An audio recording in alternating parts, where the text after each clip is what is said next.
Once upon a time, there lived a young girl named Adesua. She was very beautiful and was admired by all the young men in the village. Adesua was an orphan and the only child of her parents. She was very hardworking and respectful, and everyone in the village loved her. She had a friend called Irekwitan and a suitor named Orefu. Adesua and Orefu had been together for many years, and he promised to marry her. After some time, Adesua found out that she was pregnant, and she told Orefu about it. But to her greatest shock, Orefu denied the pregnancy and told Adesua that he was not the one responsible for her pregnancy and that she should terminate it. Adesua was heartbroken because she had never been with any other man apart from Orefu. She cried and begged him for days, but he had no change of heart. Adesua was so sad, and she was afraid to keep the child as people would mock her. And so, she took some herbs to terminate the pregnancy. She took the herbs for days so it would be very effective. But after some time, she became very sick and was rushed to the herbalist by her friend Irekwitan. On getting there, the herbalist told Irekwitan all that was happening to Adesua as she was still unconscious. When Adesua woke up, Irekwitan asked her why she never told her about the pregnancy, and Adesua told her that she was scared and she did not want anyone to know she was with child.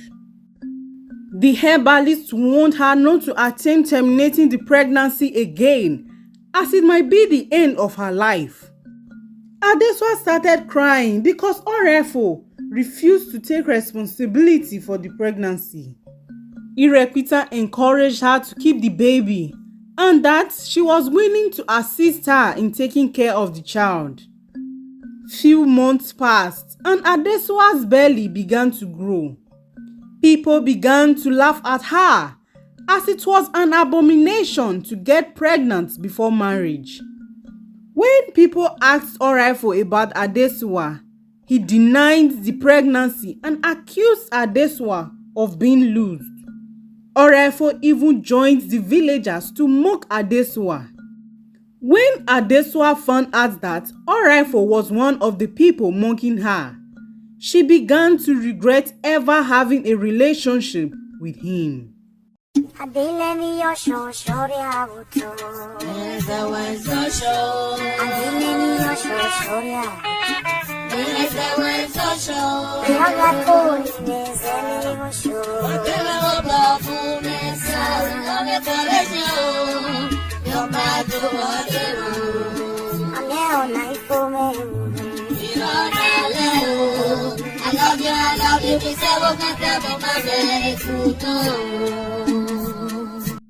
Weeks turned into months, and Irekwitan continued to support Adesua, and their friendship continued to blossom.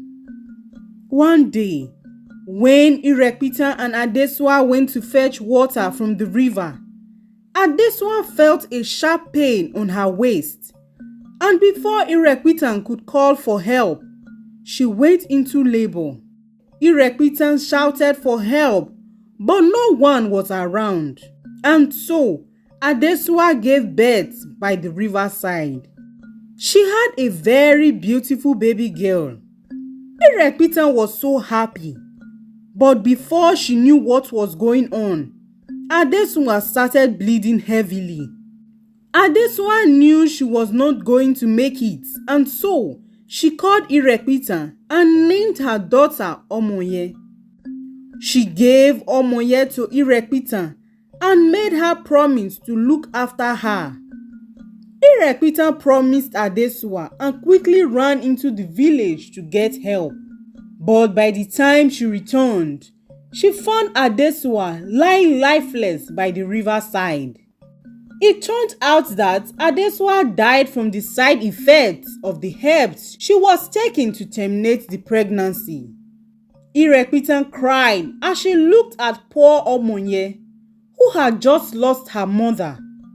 The villagers helped her carry Adesua to her home to be buried. Irepitan cried for days, and she fulfilled the promise she made to her dear friend. She took care of Omonye and looked after her like her own child. Many years passed and Oraifo still did not come for Omonye, neither did he offer any help.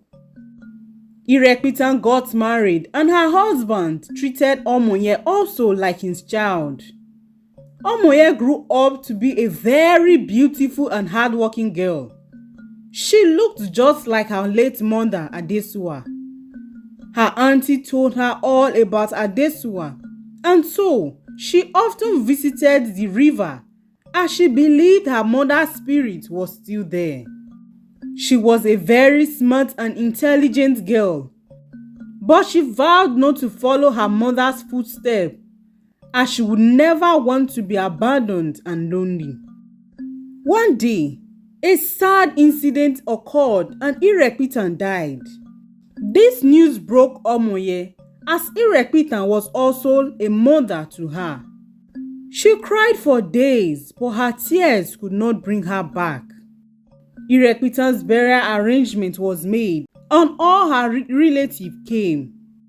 After the burial, a young man named Osage saw Omonye and asked who she was, and Irepitan's husband told him. Osage was a distant relative of Irepitan's husband and was a very successful trader. He lost his wife few years back and vowed never to marry as his love for his wife was very strong.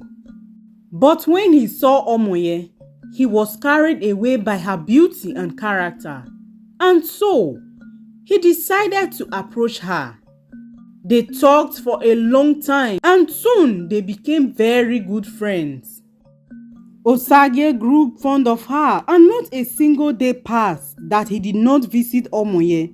Soon his feelings for her grew and he could no longer hold back. He told Omonye how he felt about her and Omonye told him that she felt the same way.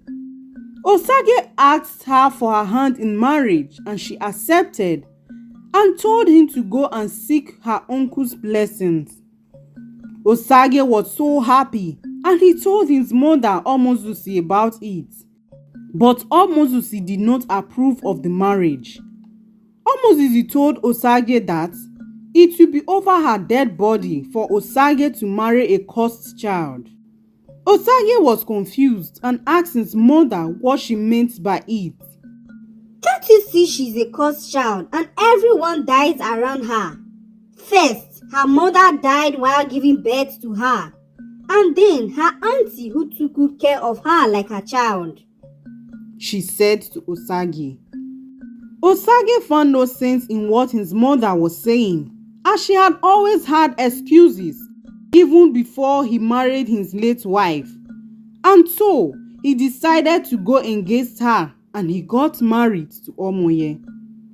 Omozusi was so angry and she made up her mind to make Omonye's life miserable. Every day, when Osage leaves for work, Omozusi will start abusing Omonye and calling her all sorts of names. Omonye endured, and when her husband returned, she would act as if nothing had happened, as she did not want to break the bond between Osage and Omozusi. She continued for days and she would cry all through the day. She told Osage that she would like to start a trade, and Osage promised to give her the money after his next trip. Soon, Omonye became pregnant. Her husband was so happy and he showered her with all sorts of gifts. But this did not sit well with her wicked mother-in-law, Omozusi. One day, when Osage traveled to the neighboring village for business, Omonye cooked and served Omozusi.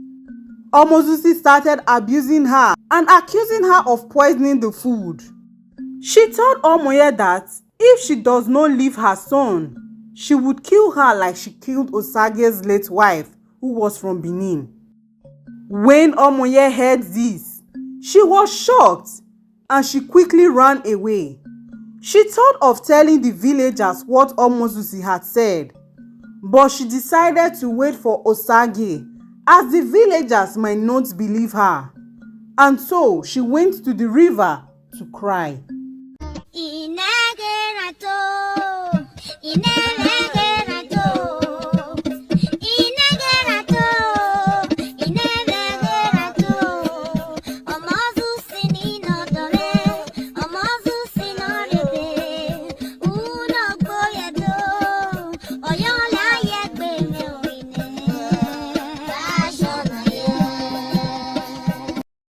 She cried and cried until it was late.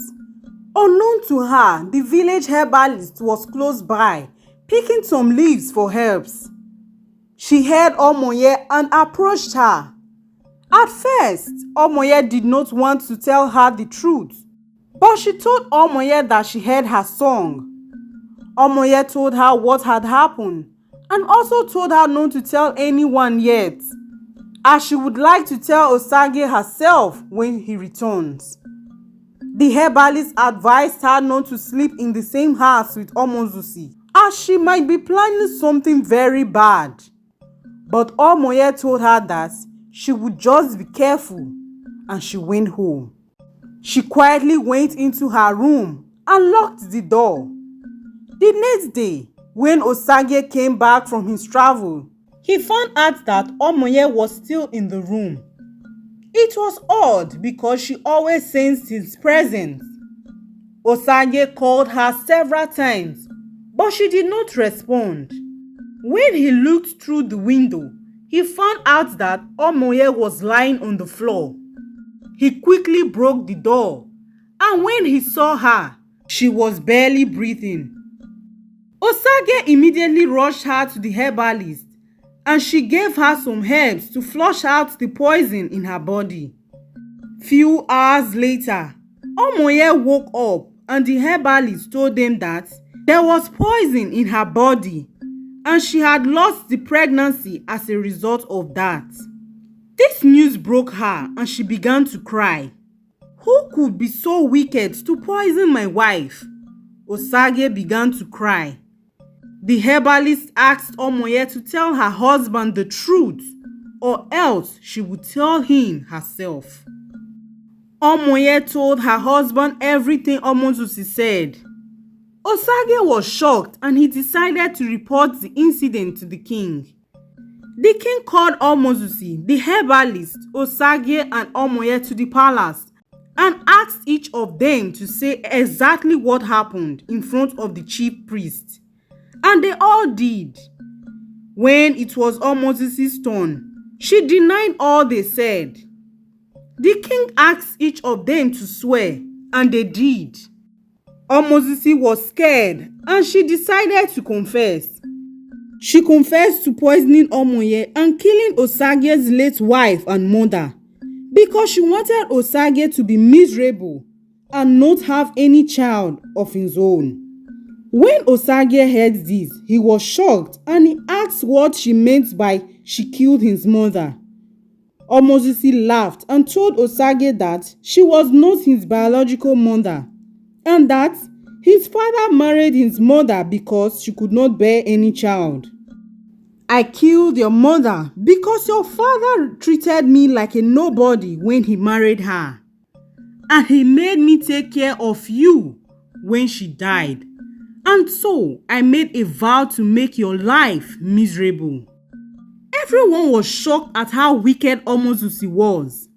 And so the king had no choice than to sentence her to the evil forest, as that was the punishment for killing. The discovery shattered Omoye and Osage, and they lived in shock for the next few days. Omoye and Osage mourned the loss of their child. And not too long, they were blessed with another child. Osage promised to protect Omoye no matter what it costs, and they both lived happily ever after. This is the end of this story. The moral of this story is to shun wickedness, as it always has its repercussion. Thank you for listening to this story. If you want us to make more videos, hit on the like and subscribe button below and comment which country you are watching from. We love and appreciate you. Bye.